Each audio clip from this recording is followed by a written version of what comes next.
ലോറിയിൽ നിന്ന് കരിങ്കല്ല് തെറിച്ചു വീണ് പരിക്കേറ്റ BDS വിദ്യാർത്ഥി മരിച്ചു. തിരുവനന്തപുരത്ത് ടിപ്പർ വീണ്ടും കൊലയാളിയായി.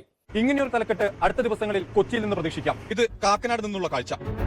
മെട്രോ രണ്ടാം ഘട്ട നിർമ്മാണത്തിന്റെ ഭാഗമായി കാന ഒരുക്കാനുള്ള കൂറ്റൻ സ്ലാബുകളാണ് ടിപ്പറിൽ.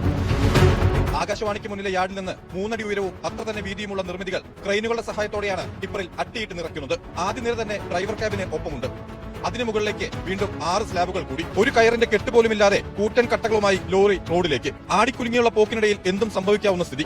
ഈ കഴിഞ്ഞ ദിവസം തന്നെ ഓവർലോഡായി പോയിരുന്ന ഒരു ടിപ്പർ ലോറിയിൽ നിന്ന് കല്ല് തെറിച്ച് വീണ ഒരു വിദ്യാർത്ഥി മരിച്ചത്. എന്നിട്ട് പോലും ഇതൊന്നും നോക്കാൻ ഇവിടെ ആളില്ലെന്നാണ് എനിക്ക് മനസ്സിലാവാത്തത്. മുക്കിന് AI ക്യാമറ വെച്ചിട്ടുണ്ട്. അതുപോലെ തന്നെ MVD മാമന്മാര് സൈഡിലെല്ലാം വന്ന് നിന്ന് നിരീക്ഷിക്കാറുമുണ്ട്. ഇതൊന്നും പോരാഞ്ഞിട്ട് നടു റോഡിലും വളവിൽ വിട്ട് പോലീസ് മാമന്മാരുടെ ചെക്കിങ്ങുമുണ്ട്.